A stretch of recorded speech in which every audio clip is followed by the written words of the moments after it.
Namaste children. We enjoyed in virtual class. I enjoyed virtual class because after a long time I met all of you and I heard your voices. I felt very happy and you are also in a good mood and you cooperated with me very well and a lot of energy you possessed. Really I am very happy children. Please continue the same. Okay. Now come to the lesson. Reproduction. We are in reproduction. What we discussed in reproduction?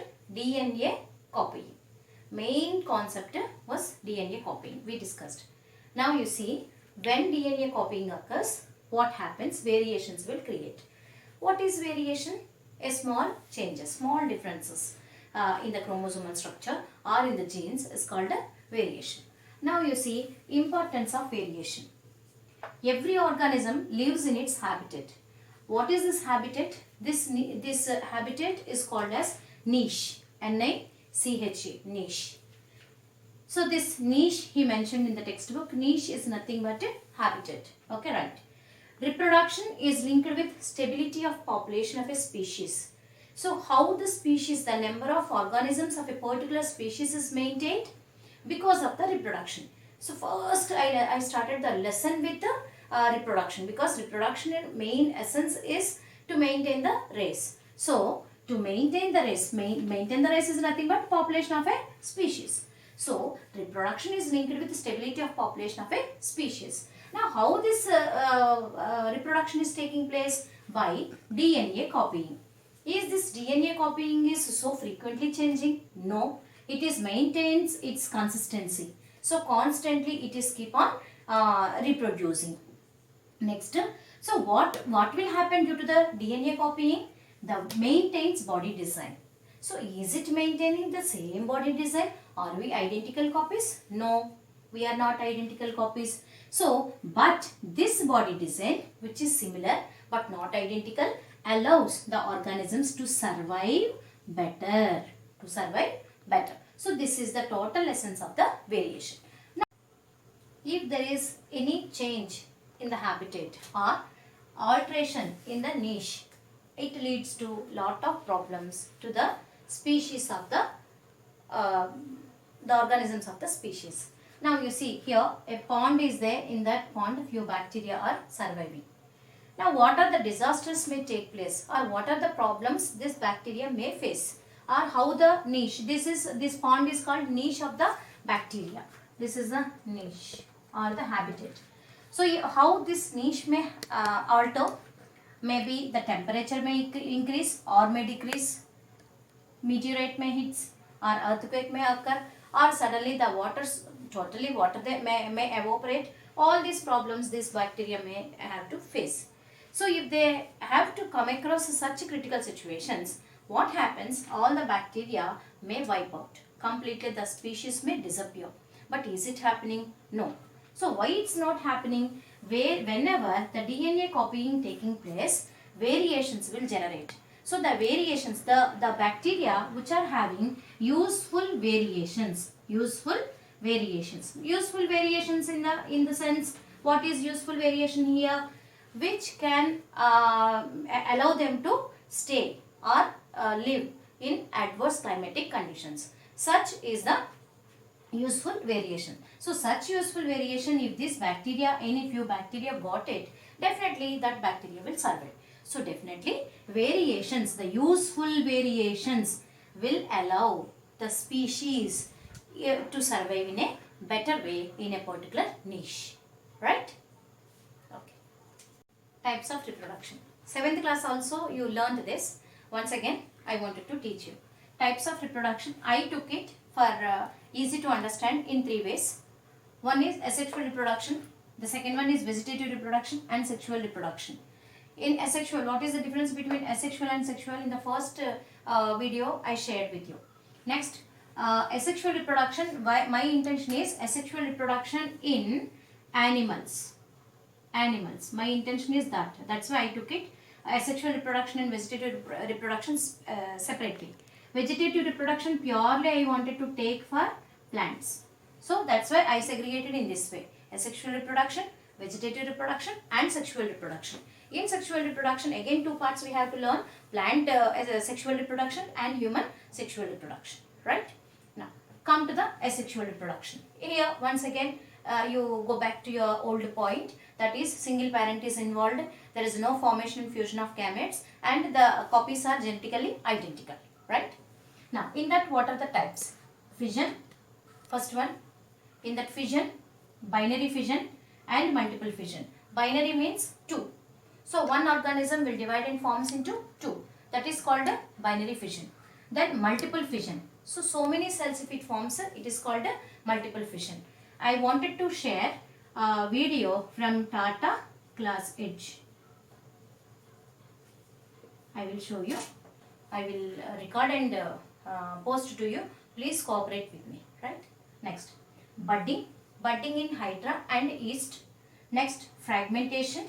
Fragmentation is nothing but breaking into pieces. Then regeneration.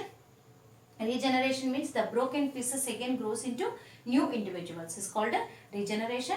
Next, spore formation. Actually, this spore formation, there is a dilemma that whether I have to take it in plants or I have to take it in asexual reproduction. So anyway, vegetative purely I will take plant, but this is fungi. So there is few points that fungi can be considered as plants, but I am considering here. Okay, spore formation. So how many types are there? 5 types are there. I am going to share with the Tata Class Edge. Now only one point which they did not mention and I wanted to mention is, in binary fission or multiple fission or any fission, any cell division takes place. First, cell division.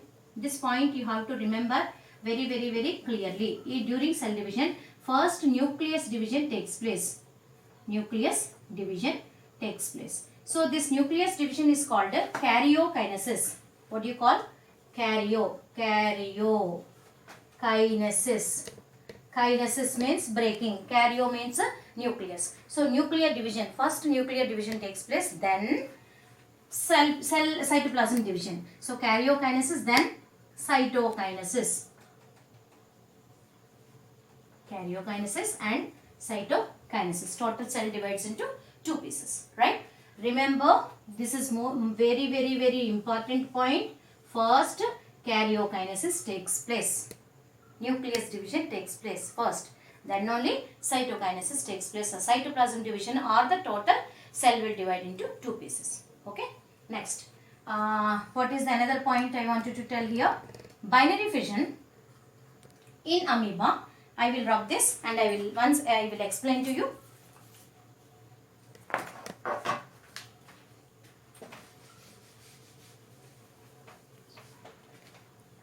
In binary fission, amoeba, as it is having no shape, the division can take place in any plane. It's not a particular plane that it is horizontally or vertically. There is no particular plane. Any plane. But if you see that euglena,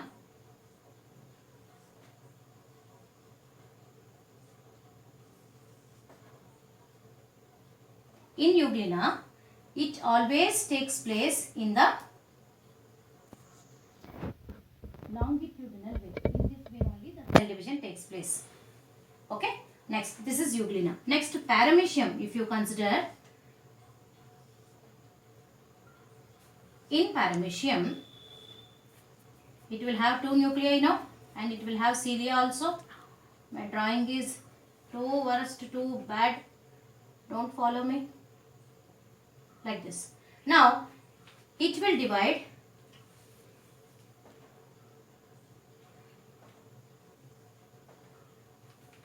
horizontally.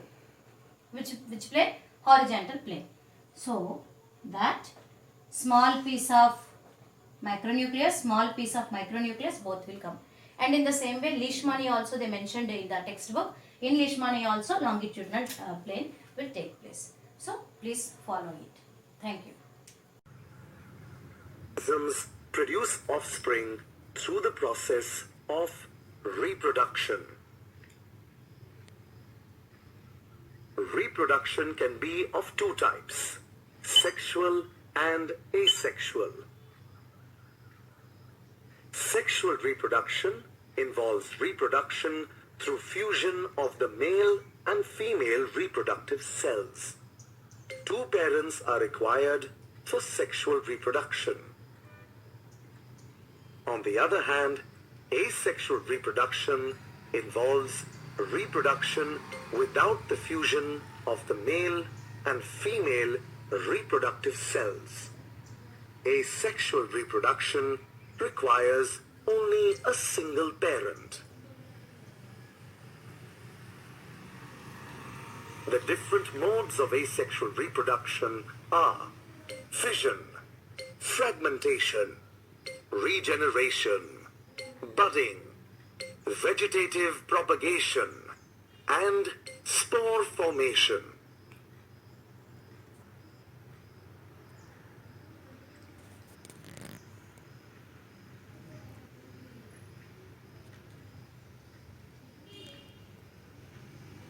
Fission is a mode of asexual reproduction in unicellular organisms. It involves cell division of a parent cell into two or more daughter cells. Binary fission, the splitting of one parent cell into two daughter cells, is seen in organisms such as Amoeba and Paramecium. Multiple fission, the splitting of one parent cell into many daughter cells simultaneously, can be seen in the malarial parasite Plasmodium.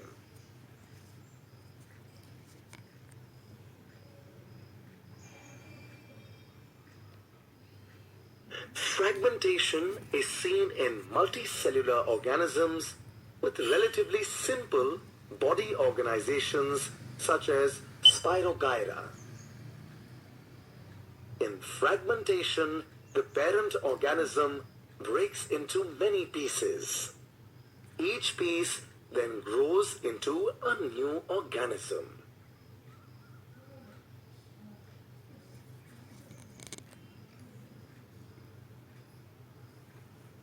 Regeneration can be seen in animals such as Hydra and Planaria.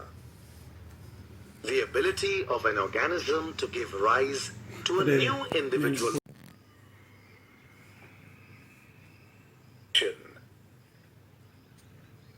Specialized cells in the body of these organisms are responsible for regeneration. Budding is seen in organisms such as Hydra.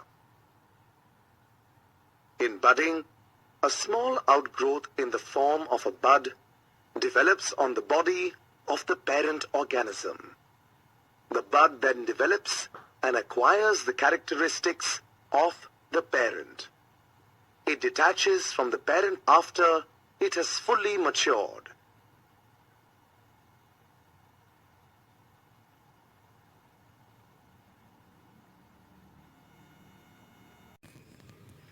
Production, where a new plant develops from the leaf, stem,